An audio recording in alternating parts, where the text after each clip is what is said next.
दशमलव भिन्न के कुछ टाइप रह गए थे, आज हम उनको सॉल्व करने वाले हैं, है ना। तो दशमलव भिन्न में क्या रह गया था, जैसे बार वाली संख्याएं जो आती हैं जिसमें संख्याओं की बार बार पुनरावृत्ति होती है, बार वाली संख्याएं हैं, या फिर भिन्नों से रिलेटेड संख्या, कौन सी संख्या छोटी है कौन सी बड़ी है, ठीक है। और जो लघुत्तम समापवर्तक में महत्तम समापवर्तक में हमने एक बार पढ़ चुके थे दशमलव से रिलेटेड और भिन्नों से रिलेटेड, फिर भी हम एक बार फिर से वहां पर इनको रिवाइज कर लेंगे। तो ये 3 टाइप आपके क्वेश्चन के रह गए हैं, तो बिल्कुल हम पहले इन क्वेश्चनों को समझते हैं। यहाँ पर थोड़ा सा ध्यान देना, जो क्वेश्चन यहाँ पर कर रहे हैं, देखो मैं हर एक टाइप के कुछ ना कुछ क्वेश्चन कंप्लीट करा रहा हूँ, है ना। चाहे वो क्वेश्चनों की संख्या 5 हो या फिर 15 हो या फिर 10 हो, ठीक है। आपको यदि 5 क्वेश्चन भी मिल रहे हैं यहाँ पर सॉल्व करने को, तो आप बिल्कुल उन क्वेश्चनों को सॉल्व कीजिए। और इसके बाद जो क्वेश्चन आपके असाइनमेंट में मिलेंगे, असाइनमेंट में मैं क्वेश्चनों की क्वांटिटी डाल दूंगा, उसमें चैप्टर का नाम लिख करके मैं उसमें लिख दूंगा। असाइनमेंट क्या है, सारे एक साथ हैं, उसमें एलसीएम एचसीएफ या नंबर सिस्टम अलग अलग नहीं है। तो जब मैं असाइनमेंट डालूंगा तो उसमें लिख दूंगा नंबर सिस्टम, ठीक है। तो आप समझ जाना कि नंबर सिस्टम टॉपिक से रिलेटेड क्वेश्चन यहाँ पर हैं। या फिर लघुत्तम समापवर्तक महत्तम समापवर्तक, उसका नाम दे दूंगा, तो आप समझ जाना कि ये उसी से संबंधित क्वेश्चन है, ठीक है। सारे असाइनमेंट एक साथ रहते हैं, आपको थोड़ा सा मेहनत करना पड़ेगा वहाँ पर ढूंढने में, है ना। बहुत सारे बच्चे इस कोर्स को परचेस कर लिए, लेकिन अभी उनको पता नहीं कि असाइनमेंट कहाँ है, क्विज कहाँ है। जो बाहर क्विज डले हैं, पब्लिक क्विज हैं, वो अलग हैं, और जो प्राइवेट हैं, जो सिलेबस के अंदर हैं, वो अलग है, ध्यान देना, है ना। तो करंट अफेयर्स वाले पोर्शन में भी 1-2 क्विज डले हुए हैं, ठीक है। साइंस में भी मैं डाल दूंगा 1-2 दिन में, और ध्यान देना मैथ्स के तो डल ही रहे हैं। तो क्विज़ों को आप जरूर देखना है, एक एक जो सेक्शन डिवाइड हुए हैं, मैथ्स का सेक्शन है, रीजनिंग का है या साइंस का है, हर एक सेक्शन में कहीं ना कहीं क्विज डले हुए हैं, तो आप उनको देखना जरूर, है ना। जहां पर वीडियो दिख रहे हैं उसके ऊपर आप देखना कि क्विज हैं और साथ में असाइनमेंट भी हैं, है ना। तो उसको स्लाइड कर लेना, थोड़ा सा आपको मिल जाएंगे। चलिए यहाँ पर हम बात करने वाले हैं बार वाली संख्याएं, है ना। बार वाली संख्याएं, बार वाली संख्याओं का क्या मतलब होता है, जैसे सीधा सीधा क्वेश्चन आया कि 1/11 बराबर क्या होगा, ठीक है। यहाँ पर जो है 1/11 को सरल करना है, लेकिन सरल करने में सारे ऑप्शन दिए हैं बार के रूप में दिए हैं, ठीक है। जैसे लिखा है 0.57, 0.11 या 0.99, ठीक है। तो ये बार वाले, तो कैसे बार का क्या मतलब होता है समझो पहले। 1/11 मतलब 1 में भाग देना है किसका, 11 का, यही कंडीशन है ना। तो कैसे भाग देंगे बताइए, भाग विधि से, बिल्कुल। यहां पर 1 में हम भाग देना है किसका, 11 का, ठीक है। तो क्या हो जाएगा, सबसे पहले 1 में भाग देंगे 11 का, नहीं जाएगा, तो यहां पर क्या रखेंगे, दशमलव, तो ये क्या हो जाएगा, 0। अभी भी भाग नहीं जा रहा है, नहीं जा रहा है ना, तो यहां पर फिर से क्या रखोगे आप, 0 रखोगे, है ना। तो 11×99 कितना बचा, 1। अब फिर से यहां पर भाग नहीं जाएगा, तो क्या रखाया जाएगा, एक 0 रखाएगा, तो यहां पर भी एक 0, फिर से एक 0 रखेंगे, तो 11×99, फिर से क्या बचा, 1। तो फिर से वही प्रोसेस हो जाएगी, क्या हो जाएगा, 0909। तो आपका आंसर क्या हो जाएगा यहाँ पर, 0.90909। तो बताइए कौन से अंकों की पुनरावृत्ति हो रही है, किस अंक की पुनरावृत्ति हो रही है, 0909 की हो रही है ना। तो आप इसे सीधा सीधा क्या लिख दोगे यहाँ पर, 0.909, और बार किसके ऊपर लगेगा, जो अंक रिपीट हो रहे हैं। तो कौन सा अंक रिपीट हो रहा है यहाँ पर, 09, है ना। ये बार बार आ रहा था, 9 तो एक ही बार था, बाकी ये अंक बार बार आ रहा था। तो 0.9090909, तो 09 के ऊपर बार लगेगी। यदि ये तीनों अंक रिपीट होते, ठीक है, तीनों अंक रिपीट होते, तो हम किसके ऊपर बार लगाते, 909 के ऊपर, ठीक है। तो बार से संबंधित समझ में आया। अब देखो अगली कंडीशन, जैसे लिखा हुआ है यहाँ पर कि 18.48, ठीक है। इसको P/Q के रूप में कन्वर्ट कीजिए। P/Q के रूप में मतलब इसको जो है भिन्न के रूप में बदलना है। अब ये देखो 4/8 में बार लगी है, क्वेश्चन ऐसा भी लिखा सकता है, या फिर यहाँ पर लिखा रहेगा 18.484848 डैश डैश डैश को P/Q के रूप में बदलिए। तो P/Q मतलब भिन्न के रूप में, अंश बटे हर के रूप में लेके आना है इसे। तो कैसे लिखेंगे, तो बहुत ही सिंपल सी प्रोसेस है। देखो इसमें बहुत सारी ट्रिक होती हैं कि भाई जितने अंकों की पुनरावृत्ति हो रही है उतने 9 लगाओ, उतने 0 लगाओ, और बाकी संख्या में से घटाओ। तो ऐसा रटना नहीं है, हमें थोड़ा सा समझना है ना, क्योंकि रटेंगे तो वो कुछ समय तक याद रहेगा, और यदि आपने क्वेश्चन को समझ लिया तो वो परमानेंट याद रहेगा। तो कैसे सॉल्व करते हैं, बेसिक से लेके चलते हैं। सबसे पहले आप ये समीकरण पहला मानो 18.484848 x का मान दिया है, ये आपका पहला समीकरण डैश डैश डैश। ठीक है, अब फिर इसके बाद ध्यान देना कि अब बार किसके ऊपर लगी है, यहाँ पर 4 8 के ऊपर, क्योंकि ये अंक बार बार आ रहा है। तो जो जितने अंकों में बार लगी होती है उनको जो है हम दशमलव के इस तरफ लेके आते हैं। ठीक है, तो दशमलव के जब इस तरफ 4 8 को लेके आना है तो किसका गुणा करोगे आप, 100 का गुणा करेंगे।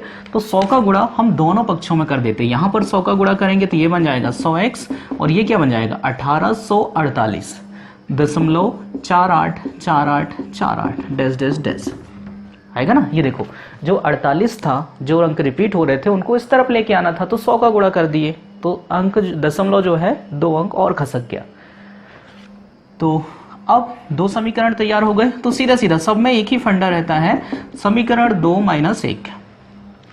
तो समीकरण 2 100x में से जब x को घटाएंगे तो क्या जाएगा 99x, और यहां पर क्या घटेगा, यही घटेगा ना 1848.4848 डैश डैश डैश, और यहां पर 18.4848 डैश डैश डैश ऐसे लिखेंगे। तो भाई दशमलव के बाद 4848 मतलब इधर सब तरफ क्या आता रहेगा, 0 आएगा। सिर्फ 1848 में से क्या घटेगा, 18 घटेगा, तो ये क्या बन जाएगा 1830। तो ये बना 99x बराबर 1830। तो x बराबर हो जाएगा 1830/99। अब संख्या कटती है तो काट दीजिए, 3 से कटेगा क्या, ये कितनी बार कटेगा 33 बार, 3 × 18, 3 × 3 0, और कुछ कटेगा नहीं कटेगा। तो आपका आंसर हो जाएगा 610/33। पहला समीकरण हमें दिया ही हुआ था तो हमने दूसरा बनाए। तो कई बार यहाँ पर 100 का गुणा होता है, कई बार 10 का गुणा होता है, कई बार 1000 का गुणा होता है। वो कहाँ कहाँ होता है एक बार फिर से समझो। बिल्कुल मैं इस क्वेश्चन को पूरा सॉल्व नहीं कर रहा हूं, मैं सिर्फ इस स्टेप को क्लियर कराने की कोशिश कर रहा हूं। जैसे ये संख्या लिखी है देखो 0.59, इसके ऊपर बार लगी है। भाई पहला समीकरण तो आपका यही है कि x का मान दिया है 595959 डैश डैश डैश आएगा। बिल्कुल 59 के ऊपर बार है, मतलब ये अंक बार बार आया हुआ है। और सेकेंड स्टेप में आप क्या करोगे, आप क्या करोगे, रटना नहीं है 100 का गुणा करना है कि 10 का 1000 का, समझना है कितने अंकों में बार लगी है, 2 अंक, इनको हमें दशमलव के इस तरफ लेके आना है। तो 2 जीरो वाली संख्या कौन सी होती है, वो 100। तो यहाँ पर किसका गुणा करोगे आप, 100 का। तो जब इसमें गुणा करेंगे तो ये क्या बन जाएगा 100x, और यहाँ पर 100 का गुणा करेंगे तो ये बन जाएगा 59.595959 डैश डैश डैश। ये दूसरा समीकरण। ये 5 तो अनंत है ना, डैश डैश डैश का मतलब क्या है, 3 बार 4 बार जितनी बार आप लिखना चाहे लिख सकते हो। बस खत्म आपका क्वेश्चन। फिर से वही मेथड, दूसरे समीकरण में से क्या घटेगा, पहला तो 100x में से 1 घटेगा 99x, और 59.59 में से 0.59 घटेगा तो क्या आ जाएगा 59 आ जाएगा। तो x बराबर 59/99 बनेगा।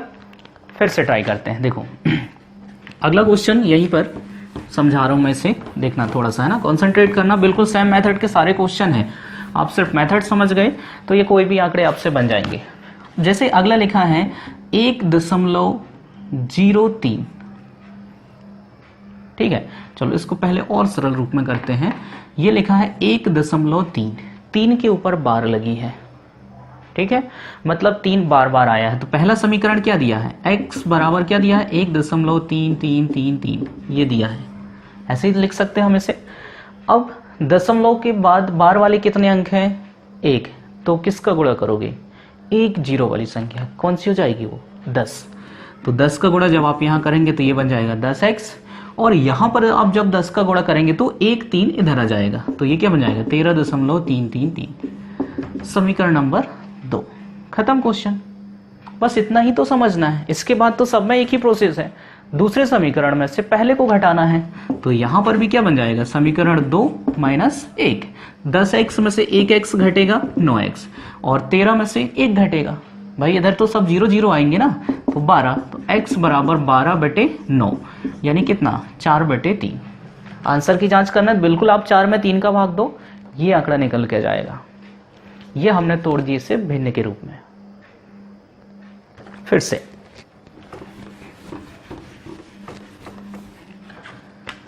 क्वेश्चन लिखा है 5.137।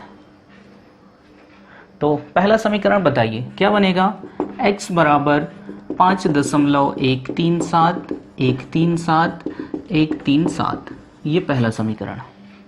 और दूसरा क्या बनेगा, दशमलव के बाद बार वाले कितने अंक हैं, 3 अंक हैं, तो किसका गुणा करेंगे, 3 जीरो वाली संख्या, वो क्या होती है 1000।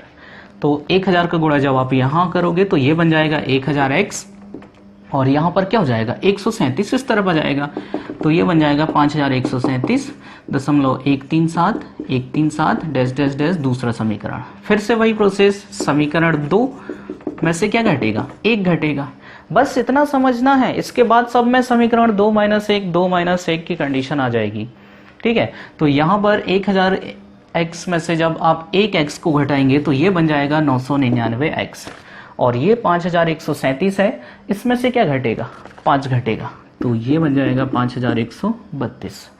तो x की वैल्यू हो जाएगी 5132/999। अब संख्या यदि काट रही है तो बिल्कुल आप काट सकते हो, ठीक है। इसमें थोड़ा सा लेवल बढ़ता जाएगा, बस आपको ये चीजें समझना है ये कैसे कर रहे करके। तो कहाँ पर 10 का गुणा करना है, कहाँ 100 का करना है, कहाँ 1000 का करना है, इतना तो उम्मीद है सभी को समझ में आ गया होगा।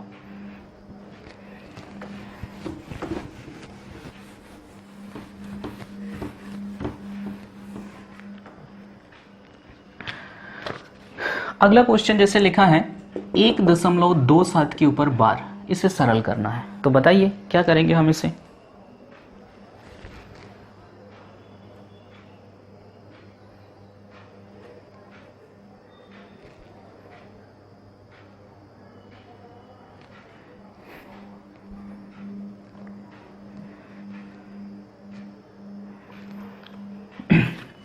पहला समीकरण x बराबर 1.272727, ये बन गया, डैश डैश डैश है ये, है ना, आगे तक है। और दूसरा समीकरण क्या बनेगा, किस 2 अंक हैं बार के नीचे, तो यहाँ पर किसका गुणा करेंगे, 2 जीरो वाली संख्या, तो क्या है वो 100x बराबर 127.2727, ये दूसरा बन गया। फिर से क्या बनेगा, समीकरण 2 - 1, तो समीकरण 2 में 100x में से जब 1x घटेगा तो 99x, और यहाँ पर 127 में से क्या घटेगा, 1 घटेगा, 126, तो x बराबर 126/99, तो ये आ जाएगा 33 और ये आ जाएगा 42, और घटेगा तो ये बन जाएगा 14/11 आंसर।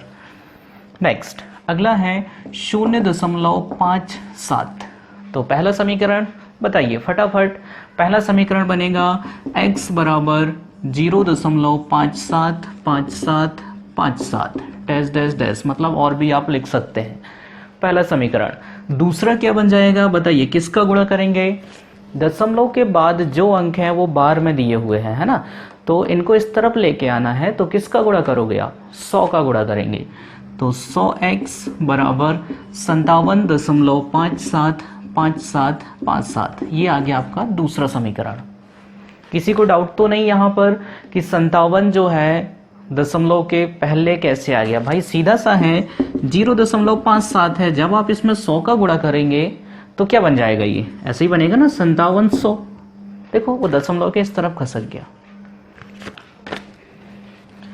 फिर से दूसरा समीकरण -1, तो 100 में से 1 घटेगा 99x, और ये 57, तो x बराबर 57/99, 3 से कटेगा, ये कट जाएगा 19 बार और ये कटेगा 33 बार। आपका आंसर है 19/33। सवाल बहुत सिंपल है, कोई मेथड यहाँ पर बड़ी नहीं है। कैसे बड़ी नहीं है मैं आपको बता दूं, यदि आपका ये कॉन्सेप्ट क्लियर है तो आप ये नहीं लिखोगे समीकरण 2 - 1, ठीक है, और ये भी नहीं लिखोगे कि पहला समीकरण क्या है, भाई पहला तो दिख ही रहा है ना, दूसरा क्या हो जाएगा 100x बराबर 57 आ जाएगा, तो x बराबर 99x बराबर 57, x बराबर 57/99 कॉन्सेप्ट है, तो आप मौखिक इस क्वेश्चन को सॉल्व कर सकते हैं, ठीक है। तो अभी तक क्वेश्चनों में एक खास विशेषता थी इस टाइप के क्वेश्चनों में, यहाँ पर जो है दशमलव के बाद जो भी संख्या दी थी वो किस में थी, बार के रूप में थी। अब कुछ कंडीशन ऐसी बनेगी जिसमें संख्याएं जो है एक अंक के बाद बार रहेगा या फिर 2 अंक के बाद बार रहेगा। जैसे ये लिखा 2.136। बताइए इस क्वेश्चन में और इसमें क्या अंतर है? अंतर सिर्फ इतना है, ये क्वेश्चन में दशमलव के बाद जितनी संख्या थी सब में बार लगा हुआ था और इसमें जो है दशमलव के बाद एक संख्या है, ठीक है, उसको छोड़ करके जो संख्याएं हैं उसमें बार लगा हुआ है। तो इस क्वेश्चन को पहले हम इस रूप में बदलेंगे। तो इस रूप में बदलने का क्या मतलब है, हमें ऐसी कंडीशन लेके आना है जिसमें दशमलव के बाद जो संख्या आती है वो बार के रूप में हो जाए। तो यहाँ अलग अलग समीकरण बनते हैं। भाई पहला समीकरण तो ये दिया है x बराबर 2.136। तो कौन सी संख्या बार बार लिखाई जाएगी? 3636, एक नहीं लिखाएगा। तो एक को दशमलव के इस तरफ लेके आओ, पहले की कंडीशन में बन जाएगा, पहले वाले क्वेश्चन जैसे बन जाएगा। तो किसका गुणा करेंगे? 10 का। 10x बराबर ये बन जाएगा 21.363636। यहां पर होता है पहला समीकरण, इसमें बस इतना ध्यान रखना, ठीक है। और दूसरा समीकरण अब क्या करोगे, जो दशमलव के बाद 2 अंक जिसमें बार था उनको इस तरफ लेके आना। तो किसका गुणा करेंगे? 100 का। तो 100 का गुणा करना है, तो 100 का गुणा जब आप यहां करेंगे तो ये बन जाएगा 1000x और ये बन जाएगा 2136.3636। ये बन गया आपका दूसरा समीकरण। मतलब इसमें 3 बार प्रोसेस हुई है। एक बार प्रोसेस ये किए हैं कि जो अंक में बार नहीं है उसको दशमलव किस तरफ लेके आना है, तो 21.36 बन गया। फिर ऐसे के क्वेश्चन तो हमने पहले भी कर चुके हैं। तो फिर से घटा दीजिए 2 - 1, तो समीकरण 2 1000 में से आप 10 घटाएंगे तो क्या बन जाएगा? 990x। और 2136 में से क्या घटेगा? 21 घट जाएगा। भाई ऐसे ही घटेगा ना, ये 2136.3636 और 21.363636। तो क्या होगा? इस तरफ तो सब जीरो आता रहेगा ना, यहां बस घटाना है। मतलब 2136 में से 21 घटेगा, तो 6 में से 1 गए 5, 3 में से 2 गए 1। तो आपका घटाने पर जो आंसर आएगा वो क्या रहेगा? 2115। हमें भिन्न के रूप में बदलना है, तो x बराबर 2115/990।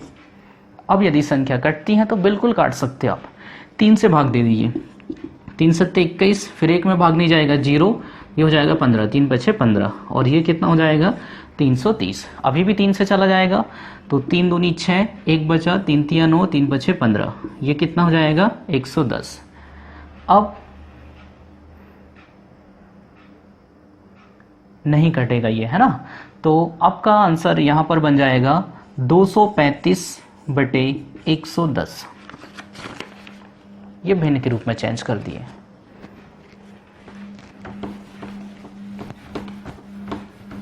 नेक्स्ट संख्या लिखी है यहां पर, तो बनेगा ये कंडीशन बनना चाहिए ना। चलो इसी टाइप का एक और उदाहरण मैं यहां पर दे देता हूं। जैसे लिखा है देखो 5.13 ये लिखा हुआ है। बार किसके ऊपर लगी है? यहां पर 3 के ऊपर लगी है, ठीक है। थोड़ा सी बड़ी राइटिंग में लिख दे रहा हूं 5.13। तो हम इसे क्या लिखेंगे? 3 को क्या लिखोगे? भाई 3 के ऊपर बार लगा है, मतलब 3 3 3 आप बार बार लिख सकते हैं, ठीक है। ये था x के बराबर में, ठीक है। अब पहली प्राथमिकता है कि जो अंक की पुनरावृत्ति नहीं हो रही है उसको इस तरफ लेके आना है। तो किसका गुणा करेंगे? 10 का। तो ये बन जाएगा 10x और ये क्या बन जाएगा? 51.3333। यहां से आपका होता है पहला समीकरण स्टार्ट है। मतलब आपके सवाल की शुरुआत होगी, दशमलव के बाद जो भी संख्या दी है उनमें बार लगा रहना चाहिए। तो ये आपका पहला समीकरण। फिर अब अगली प्रोसेस क्या है भाई, कि जो अंक रिपीट हो रहे थे उनको भी दशमलव की इस तरफ लेके आना है। तो कौन सा अंक रिपीट हो रहा था? 3 हो रहा था। तो 3 मतलब एक अंक है, तो किसका गुणा करेंगे? फिर से एक जीरो वाली संख्या, यानी इसमें 10 का गुणा करेंगे तो ये बन जाएगा 100x और यहां पर क्या बन जाएगा? 513। दोनों पक्षों में गुणा किए हैं, ध्यान देना 10 का, इसमें भी और इसमें भी। इसमें 10 का गुणा किए तो ये बन गया 100 और यहाँ पर 10 का गुणा किए तो दशमलव इधर खसक गया, तो 513 बन गया। अब फिर से समीकरण 2 में से 1 घटेगा, समीकरण 2 - 1, तो 100 में से जब आप 10 घटाएंगे तो ये आ जाएगा 90x। यहाँ पर 513 में से क्या घटेगा? 51 घटेगा। तो 3 में से 1 गए 2, 11 में से 5 गए 6। तो ये बन जाएगा 462। x बराबर 462/90। अब संख्या काट दीजिए, 3 से कटेगा 30 बार, 3 एकम 3, 3 बचे 15 और 3 चौके 12।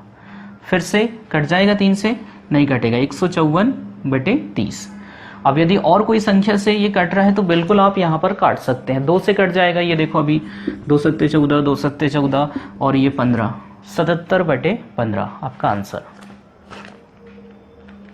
तो बार वाली संख्या है, उम्मीद है सभी से बनेगा। आप कोई भी आंकड़ा मन से लो और उनको भिन्न के रूप में बस चेंज करते जाओ। देखो सवाल मैं यहाँ पर बोर्ड में जो है थोड़ा सा बड़े रूप में इसलिए करके दिखा रहा हूँ क्योंकि आपको ऐसा लगना नहीं चाहिए कि समझ में नहीं आया करके। बाकी सवाल है शॉर्टकट, आपका कॉन्सेप्ट यदि क्लियर हो गया तो बहुत ही इजी सवाल रहेगा ये, है ना।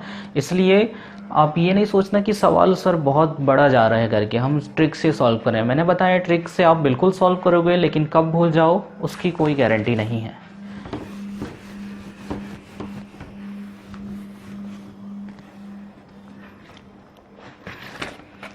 अब देखो इसमें डिफरेंट क्वेश्चन कैसे आते हैं। जैसे ये लिखा है 0.63 में बार प्लस 0.37 में बार, ठीक है। अब यहाँ पर संख्याएं क्या करना है, जोड़ना है।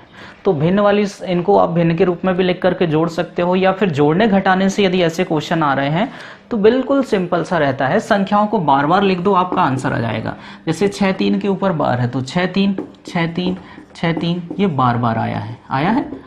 और यहाँ पर 3-7 के ऊपर बार है तो 3-7 3-7 3-7 3-7 3-7 ये बार बार आया। बस दोनों को जोड़ना है।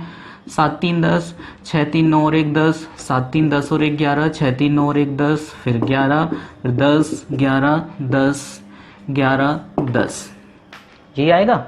अब देखो किस अंक की पुनरावृत्ति हो रही है, 1.01 01 01 01, तो आपका आंसर क्या रहेगा, 1.01 के ऊपर बार। जो अंक बार बार रिपीट हो रहा है उसके ऊपर बार लगा दीजिए। जोड़ने से भी यही क्वेश्चन रहता है, घटाने से भी यही रहता है ना, सिंपल सा। जैसे देखो घटाने का एक और क्वेश्चन है यहाँ पर, 3.87 माइनस 2.59, तो कैसे घटाएंगे, जोड़ना या घटाना।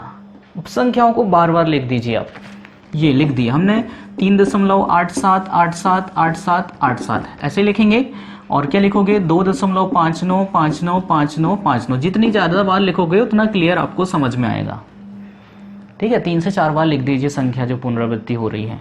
घटा दीजिए, 17 में से 9 गए 8, 7 में से 5 गए 2, फिर से 17 में से 9 गए 8, 7 में से 5 गए 2, 8 2 8 2 1।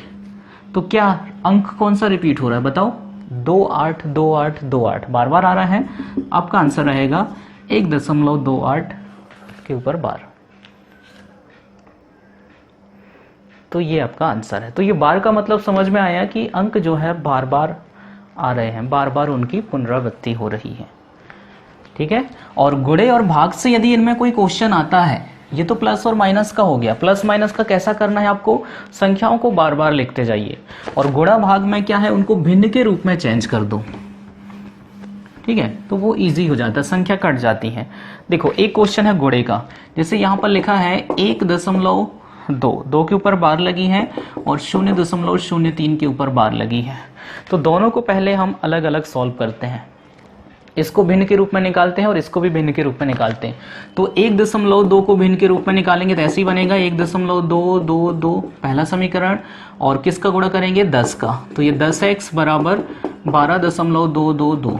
समीकरण 2 में से 1 को घटाएंगे तो समीकरण 2 - 1, तो यहाँ पर 9x और 12 में से 1 गए 11, तो x बराबर आ जाएगा यहाँ पर 11/9, ठीक है। और ये तो हो गया पहला वाला स्टेप, ठीक है, ये वाला। अब हम 0.03 को सॉल्व करते हैं, बीच में गुणे का चिन्ह है यहाँ पर याद रखना है ना। तो x बराबर 0.03 पहला समीकरण। अब दूसरा समीकरण कैसे बनेगा, किसका गुणा करेंगे, दशमलव के बाद 2 अंक रिपीट हो रहे थे तो इनको इस तरफ लेके आना है। किसका गुणा करोगे, 100 का। 100x बराबर 03.030303, समीकरण नंबर 2, यानी 03 का मतलब ये क्या है, 3 है ना। फिर से घटा दीजिए, समीकरण 2 माइनस 1, 100 में से 1 घटेगा, ये हो जाएगा 99x, और 3 में से 0 घटेगा तो 3, तो x बराबर 3/99, मतलब 1/33 आया। हमने पहली संख्या को जब तोड़े थे तो ये निकल के आई थी 11/9, और दूसरी संख्या को जब हमने सॉल्व किया तो ये निकल के आया 1/33।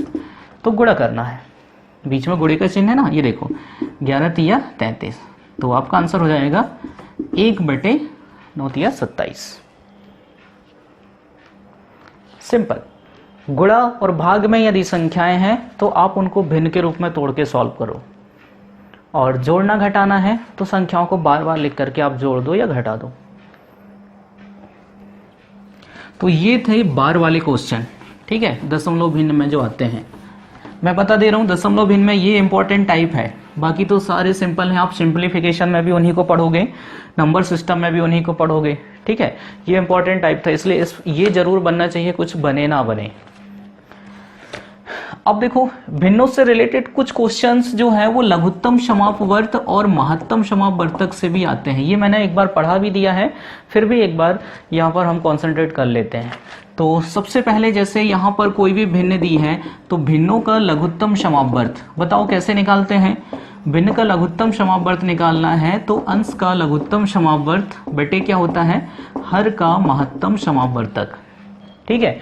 और यदि हमें भिन्नों का महत्तम समापवर्तक निकालना है, भिन्नों का महत्तम समापवर्तक निकालना है तो ये होता है अंश का महत्तम समापवर्तक बटे हर का लघुत्तम समापवर्त, ठीक है। लघुत्तम निकालना है तो अंश का लघुत्तम, महत्तम निकालना है तो अंश का महत्तम। तो कैसे क्वेश्चन आते हैं, जैसे लिखा है भाई भिन्न, यहाँ पर पढ़ रहे हैं ना हम दशमलव और भिन्न, है ना। 1/2, 3/5 या 4/7 का लघुत्तम समापवर्त बताइए।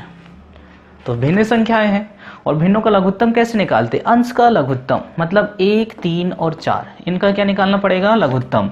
तो 1, 3 और 4 का लघुत्तम आ जाएगा 12, और 2, 5 और 7 इनका निकालना पड़ेगा महत्तम 1, तो आपका आंसर हो जाएगा 12।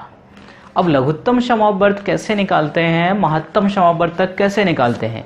यदि जिसको ये चीजें नहीं बन रही है तो वो अपने पुराने रिवाइज में जाओ थोड़ा सा, और पहले लघुत्तम समापवर्त महत्तम समापवर्तक को क्लियर करो, उसके बाद यहाँ आओ, ठीक है। कैसे लघुत्तम निकालते, कैसे महत्तम निकालते, मैंने टॉपिक पूरा डिटेल्स में बताया हुआ है।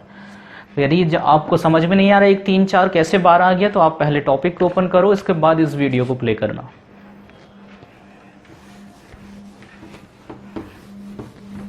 चलिए तो इनसे रिलेटेड क्वेश्चन देखते हैं। ये थी भिन्न संख्या, है ना। भिन्नों का महत्तम निकालना है तो अंश का महत्तम बटे हर का लघुत्तम, और दशमलव वाली संख्या, तो दशमलव वाली संख्या भी सिंपल है। कैसे, ये देखो क्वेश्चन देखो, जैसे लिखा है यहाँ पर 1.75, 5.6 और 7 का महत्तम समापवर्तक बताइए। तो ये दशमलव संख्या है, तो पहले क्या करना पड़ेगा, इनको जो है भिन्न के रूप में बदलना पड़ेगा। तो भिन्न के रूप में कैसे बदलेंगे, यहां पर दशमलव हटा दो तो ये बन जाएगा 175/100, ये बन जाएगा 56/10 और ये बनेगा 7/1, ठीक है। तो इनका महत्तम समापवर्तक निकालना है तो भिन्नों का महत्तम कैसे निकालते हैं, अंश का महत्तम बटे हर का लघुत्तम, मतलब 175, 56 और 7 का महत्तम समापवर्तक निकाल लीजिए, और बटे में जो आ रहा है क्या, 100, 10 और 1, इन सभी संख्याओं का निकालोगे आप लघुत्तम। तो महत्तम 175, 56 और 7, तो महत्तम समापवर्तक आएगा 7, और 100, 10, 1 का लघुत्तम समापवर्तक आएगा 100। तो 100 का भाग देंगे, 2 जीरो हैं, मतलब 2 अंक पहले दशमलव, तो आपका आंसर हो जाएगा 0.07, ठीक है। अब ये प्रैक्टिस में बनना चाहिए कि सर ने 175, 56 और 7 का महत्तम फट से कैसे 7 लिख दिए।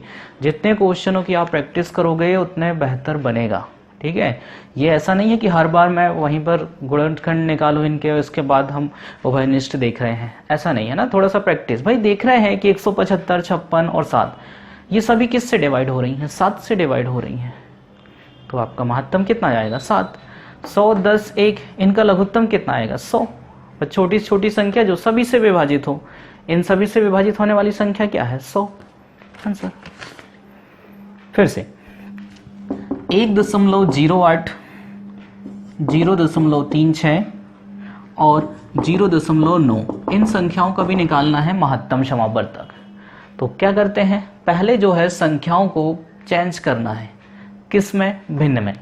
तो ये बनेगा 108/100, दशमलव का 1 बाकी 2 अंक थे तो 2 जीरो, ठीक है। ये बनेगा 36/100 और ये बनेगा 9/10।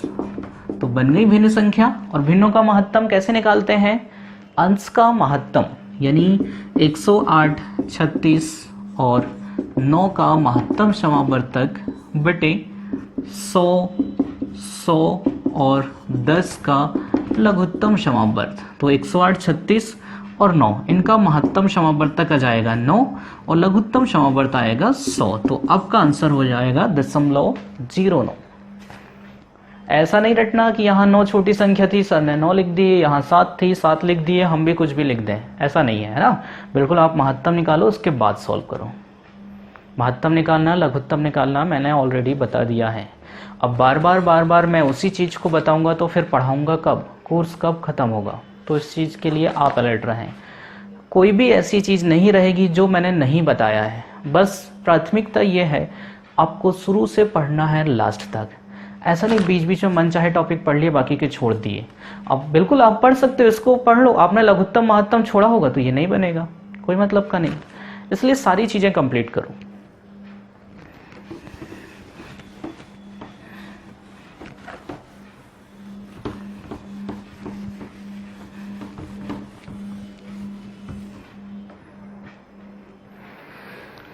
तो भिन्नों से रिलेटेड यहाँ पर क्वेश्चन और दशमलव से रिलेटेड महत्तम और लघुत्तम से जो क्वेश्चन आते हैं वो आपसे बनना चाहिए, है ना। क्वेश्चनों की प्रैक्टिस करना आपका काम, टाइप बताना, कैसे सॉल्व करना है, मेथड बताना वो मेरा काम है। जब तक आप प्रैक्टिस नहीं करोगे ये चीज़ें संभव नहीं है, इसलिए आप प्रैक्टिस कीजिए घर पे, ठीक है। अब देखो इसके अंतिम टाइप में हम यहाँ पर चलते हैं, दशमलव भिन्न के अंतिम टाइप में। तो सिर्फ एक टाइप रह गया है, कौन सी भिन्न छोटी है, कौन सी भिन्न बड़ी है, वो है ना, छोटी या बड़ी भिन्न। इससे रिलेटेड जैसे एक क्वेश्चन लिखा हुआ है, लिखा है 15/16, 19/20 या 21/22 लिखा है, 17/18 लिखा है और 10/11 लिखा है। आपको बताना है सबसे बड़ी भिन्न कौन सी है और छोटी भिन्न कौन सी है। तो सबसे बड़ी भिन्न भी बताना है यहाँ पर और छोटी भिन्न भी, है ना। क्वेश्चन दोनों में से कोई एक आता है, या तो बड़ी पूछता है या फिर छोटी भिन्न पूछता है, ठीक है। तो ध्यान देना, कभी भी अंश और हर में ऐसी संख्या आ रही हैं जिनमें अंतर एक बराबर का है। जैसे यहाँ पर देखो 15-16 कितने का अंतर? 1 का। 19-20 कितने का अंतर? 1 का। 21-22, 17-18, 10-11 सभी में कितने कितने का अंतर है? 1-1 का अंतर है अंश और हर में। तो यहाँ पर ध्यान देना, जो संख्या आपको छोटी दिख रही है वो छोटी रहती है और जो बड़ी दिख रही है वो बड़ी रहती है। तो बताइए क्या छोटा दिख रहा है? 10/11। तो छोटी भिन्न हो जाएगी 10/11 और बड़ी भिन्न कौन सी दिख रही है? 21/22। अंतर एक बराबर है। तो यहां पर देखो, बताओ अब ये है 5/7, 3/5, 11/13 और 15/17। बताइए इनमें सबसे छोटी भिन्न क्या है? 3/5। सब में अंतर एक समान है, यहाँ 2 का अंतर है, यहाँ भी 2 है, यहाँ भी 2 है, यहाँ भी 2 है। तो ये है आपकी छोटी भिन्न, ठीक है। और बड़ी भिन्न तो कौन सी दिख रही है? 15/17, ये आपकी बड़ी रही। अंतर एक बराबर है तो, और यदि अंतर एक बराबर नहीं है तो फिर वहां पर भिन्नों की तुलना करना पड़ता है। तो यहां पर तो समझ में जाएगा, यदि इस टाइप के क्वेश्चन आते हैं तो पहले आप देख लो सब में अंतर एक बराबर का है तो बिल्कुल आप उनको सॉल्व कर लो। और जहां कहीं पर अंतर एक बराबर नहीं है तो फिर भिन्नों की तुलना करना है। कैसे? देखो इसको, पहला टाइप तो इसका यही हो गया, अंतर एक बराबर है, छोटी संख्या छोटी रहेगी, बड़ी संख्या बड़ी रहेगी। अब अगले टाइप की बात करते हैं। तो जैसे ये लिखा है 1/3, फिर 5/9 और ये लिखा है 3/7। चलो सिर्फ इन 3 में बता दो। चलो एक और भिन्न लिख लेते हैं, 2/7। इन चारों में बताना है छोटी भिन्न कौन सी है। अब आप आंकड़े देख करके डिसाइड नहीं कर सकते हैं क्योंकि अलग अलग है। यहाँ कितने का अंतर है? 2 का। यहाँ 4 का है, यहाँ 5 का है, यहाँ भी 5 का है, सॉरी 4 का है, यहाँ कितने का है? 5 का। तो इसके लिए क्या करते हैं? भिन्नों की तुलना करते हैं। जैसे हमें बताना क्या है? छोटी भिन्न बताना है, ठीक है। अब इनमें छोटी भिन्न बताना है तो पहले इन दोनों की तुलना करो, 1/3 और 5/9, तिर्यक गुणा कर दो, 9 एकम 9, 3 पछे 15। कौन सा आंकड़ा छोटा है? 9। मतलब इन दोनों में छोटी भिन्न क्या आई? 1/3। ये कट हो गई, ठीक है। अब इसकी तुलना हम 3/7 से कर रहे हैं, ये तो 7, 3 तिया 9। इनमें भी छोटी भिन्न कौन सी है? 1/3, तो ये भी कट, ठीक है। और अगली बार अब 1/3 की तुलना किससे कर रहे हैं आप? 2/7 से। तो ये क्या हो जाएगा? 7, 3 दूनी 6। छोटी भिन्न क्या है? 2/7। तो ये आपका फाइनल आंसर है। यहाँ पर सबसे छोटी भिन्न क्या है? 2/7। और यदि इसी में आपको बड़ी भिन्न बताना रहता तो बड़ी भिन्न कैसे निकालते? देखो फिर से वही प्रोसेस, इन दोनों की तुलना करते हैं हम। 1/3 और 5/9 की तुलना कर रहे हैं, तो 9 और 3 पछे 15। कौन सा बड़ा आंकड़ा है? 15। मतलब बड़ी भिन्न क्या आई है? 5/9। तो ये भिन्न हो गई कट, ठीक है। अब 5/9 की तुलना 3/7 से करो, 3/7 से। 7 पना 35, 9 तिया 27। फिर से कौन सी बड़ी निकली? 5/9, तो ये भी कट हो गई। अब 5/9 की तुलना किससे होगी? 2/7 से। तो ये 7 पना 35 और 9 दूनी 18। फिर से बड़ी भिन्न क्या आई? 5/9। तो ये है सबसे बड़ी भिन्न, ठीक है। बड़ी भिन्न लेना है तो बड़ी भिन्न को लेते चलो, छोटी भिन्न आपको चूज करना है तो बिल्कुल छोटी भिन्न ले। तो इस तरीके से हमें तुलना करना है। तो बताइए फिर, ये कुछ आंकड़े दिए हैं आपको, इनमें पहचानना है छोटी भिन्न कौन सी है, बड़ी भिन्न कौन सी है।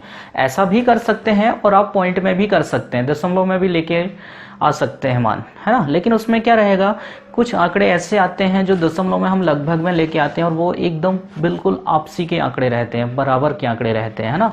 तो वहां पर फिर हमारा आंसर कई बार गलत हो जाता है। ये 3/7, 2/9, 4/13, 6/11 और 7/9। हमें बताना है इन सभी में बड़ी संख्या कौन सी है। पहले इन दोनों का तुलना होगा, तो 9 तिया 27, 7 दूनी 14। कौन सी बड़ी? 3/7, है ना। 3/7 और 2/9 की तुलना की है तो ये आ गया 27, ये आ गया 14। तो ये वाली भिन्न कट हो गई आपकी। अब 3/7 की तुलना 4/13 से करो। 3/7 की तुलना 4/13 से किए तो 13 तिया 39 और 7 चौके 28। फिर से क्या बड़ी निकली? 3/7। तो ये भी कट हो गई। अब 3/7 की तुलना जो है हम कर रहे हैं किससे? 6/11 से। तो 11 तिया 33 और 7 42। तो बताइए कौन सी बड़ी निकली? 6/11। मतलब इन दोनों में कौन सी बड़ी है? 6/11। तो ये कट हो गई। अब 6/11 की तुलना किससे हो जाएगी? 7/9 से। तो 9 छक्के 54 और 77। क्या बड़ी निकली? 7/9। ये भी कट हो गई। तो सबसे बड़ी भिन्न क्या है यहाँ पर? 7/9।